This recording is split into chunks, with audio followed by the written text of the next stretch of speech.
जय श्री राम। सतानंद पद बंदी प्रभु बैठे गुरु पहि जाई। चलहु तात मुनि कहूँ तब पठवा जनक बोलाई। प्रभु श्री राम जी जनक के पुरोहित शतानंद के चरणों को प्रणाम कर गुरु जी के पास जाकर बैठ गए। तब विश्वामित्र ने कहा कि हे तात, चलो, राजा जनक ने बुलावा भेजा है। सीय स्वयंवर देखई जाई, इसुकाही धो दे बड़ाई। लखन कहा जस भाजन सोई, नाथ कृपा तब जा पर होई। चल कर सीता जी के स्वयंवर को देख लिया जाए, देखें आज विधाता किसको बड़ाई देता है। लक्ष्मण जी ने कहा कि हे नाथ, इसका पात्र तो वही होगा जिस पर आपकी कृपा होगी। हर्षि मुनि सब सुनि बरबानी, दीन आशीष सबई सुख मानी। पुनि बुनि वृंद समेत कृपाला, देखन चले धनुष मखसाला। लक्ष्मण जी की वाणी सुनकर सभी मुनि हर्षित हुए और सबने ही सुख मानकर उनको आशीर्वाद दिया। फिर मुनियों के साथ कृपालु श्री रामचंद्र जी धनुष यज्ञशाला देखने चले। रंग भूमि आए दो भाई, अस सुधि सब पुर बासहि पाई। चले सकल ग्रह काज बिसारी, बाल जुबान जरठ नर नारी। दोनों भाई रंग भूमि स्वयंवर मंडप में पहुंचे। ऐसा समाचार पाकर बाल वृद्ध नर नारी समस्त पुरवासी अपने ग्रह का सब काम काज छोड़कर चल दिए। देखी जनक भीर भय भारी, सुचि सेवक सब लिए हंकारी। तुरत सकल लोग गए पही जाहु, आसन उचित देहु सब काहू। जब जनक जी ने देखा कि भीड़ बहुत बढ़ गई है, तब उन्होंने सब चतुर सेवकों को बुलाकर कहा कि शीघ्र ही सब लोगों के पास जाओ और सबको उचित आसन दो। कही मृदु वचन विनीत, तिन बैठा रे नर नारी। उत्तम मध्यम नीच लघु, निज निज थल अनुहारी। तब उन लोगों ने सब स्त्री पुरुषों को मीठे और नम्र वचन कहकर उत्तम, मध्यम, नीच और लघु का विचार करते हुए जो जिस योग्य था उसको उस स्थान में बिठा दिया। राजकुंवर ते ही अवसर आए, मनहु मनोहर तातन छाए। गुण सागर नागर बर बीरा, सुंदर श्यामल गोर शरीरा। उसी समय राम लक्ष्मण भी वहां पर आ गए। मानो उनके शरीर में मनोहरता छाई हुई है। गुणों के सागर तथा चतुरता में श्रेष्ठ उनका सुंदर श्यामल गोर शरीर बहुत ही शोभायमान था। राज समाज विराजत रूरे, उडगन महु जल जुग विदुपुरे। जिनके रही भावना जैसी, प्रभु मूरत देखी तिन तैसी। तब वे उस राज समाज में वैसे ही विराजमान हुए मानो तारागणों के मध्य में दो पूर्ण चंद्रमा शोभायमान हों। तब जिसकी जैसी भावना रही उसने प्रभु की मूर्ति को वैसे ही देखा। देखई रूप महारंधीरा, मनहु वीर रसु धरे शरीरा। डरे कुटिल नृप प्रभु निहारी, मनु भयानक मूर्ति भारी। राजाओं ने रामचंद्र जी को महान रणधीर देखा, मानो साक्षात वीर रस ने शरीर धारण किया हो। प्रभु श्री रामचंद्र जी को देखकर सब राजा ऐसे ही डर गए मानो वे कोई बड़ी भयानक मूर्ति हैं। रहे असुर छल छोनि पवेशा, तीन प्रभु प्रगट काल सम देखा। पूर्वा से देखे दो भाई, नरभूषण लोचन सुखदाई। वहां जो असुर राजाओं के वेश में छिपे हुए थे उन्होंने प्रभु को प्रत्यक्ष काल के समान देखा, परंतु पूर्ववासियों ने राम जी को नरभूषण और नेत्रों को सुख देने वाले के समान देखा। नारी बिलो कहीं हर्षिये, निज निज रुचि अनुरूप। जन सोहत सिंगार धरी, मूर्ति परम अनूप। स्त्रियां तो चित्त में प्रसन्न होकर अपनी अपनी रुचि के अनुसार ऐसे देखने लगी मानो श्रृंगार रस ही कोई अनुपम शरीर धारण करके शोभायमान हो रहा हो। विदुषे प्रभु विराटमय दीसा, बहुमुख कर पगलोचन सीसा। जनक जाति अवलोकहि कैसे, सज्जन सगे प्रिय लागहि जैसे। जो विद्वान थे उन्होंने प्रभु को अनेक मुख, हाथ, पांव, नेत्र और सिर युक्त विराट रूप में देखा। राजा जनक की जाति के लोगों ने ऐसे देखा जैसे कोई अपने प्रिय संबंधी लगते हों। सहित विदेह बिलोकहि रानी, शिशु सम प्रीति न जाति बखानी। जोगी परम तत्वमय भाषा, सात शुद्ध सम सहज प्रकाशा।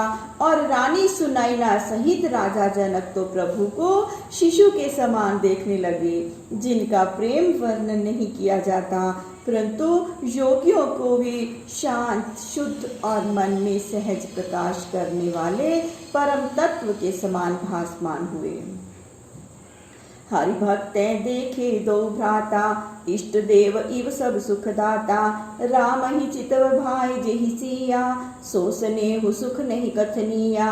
भगवान के भक्तों ने दोनों भाइयों को अपने इष्ट देव के समान ही सब सुखों का दाता देखा, किंतु जिस भाव से श्री रामचंद्र जी को सीता जी ने देखा, उस स्नेह सुख का वर्णन तो हो ही नहीं सकता। और अनुभवती न कही सकसो, कवन प्रकार कही कवि को। एहि विधि रहा जाहि जस भाव, तेहि तस देखऊं कौशल राव। क्योंकि हृदय के अनुभव को वह भी नहीं कह सकती हैं, फिर कोई कवि उसे किस प्रकार कहेगा। इस प्रकार जिसका जैसा भाव था, उसने वैसे ही श्री रामचंद्र जी के रूप को देखा।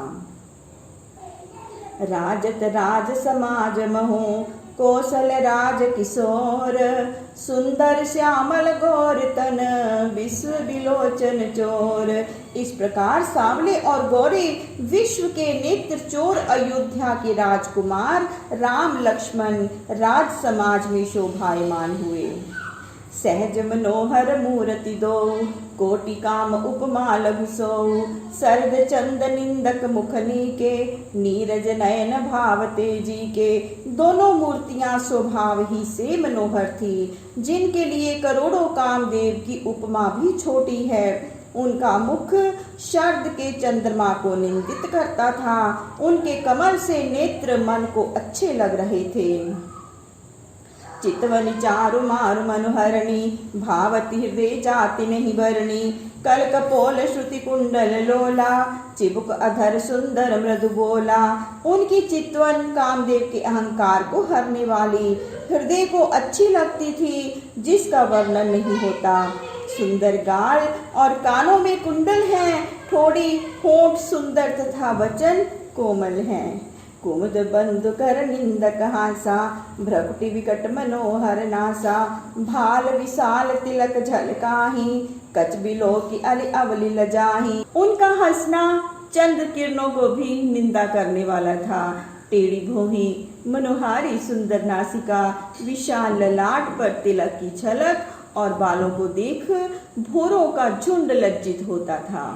पीत चोतनी सिरहि सुहाई, कुसुम कली बिच बीच बनाई। रेखे रुचिर कंबु कलगीवा, जन त्रिभुवन सुषमा की सीवा। सिर पर पीले रंग की चौकोर टोपी शोभायमान थी, जिसके बीच बीच में फूलों की कलियां बनी हुई थी। कंठ में शंख के समान सुंदर 3 रेखाएं मानो त्रैलोक्य की शोभा की सीमा थी। कुंजर मणिकंठा कलित, उरहि तुलसी का माल। वृषभ कंध के हरिठवनी, बल निधि बाहु विशाल। वे गले में सुंदर गज मोतियों का कंठा पहने थे। हृदय में उनकी तुलसी की माला विराजमान थी। बैल के से ऊंचे कंधे थे, सिंह की सी चाल थी और वे बल के थाम तथा लंबी भुजाओं वाले थे। कटि तुनीर पीत पट बांधे, कर सर धनुष वाम कर कांधे। पीत यज्ञ उपबीत सुहाए, नख सिक मंजु महा छवि छाए। कमर में पीतांबर और तरकस बांधे हुए, हाथ में धनुष बांध लिए। बाएं कंधे पर श्रेष्ठ धनुष और पीले रंग का यज्ञोपवीत शोभायमान था। उनके नख से शिखा पर्यंत महाशोभा छाई हुई थी। देखी लोग सब भये सुखारे, एक टक लोचन चलत न तारे।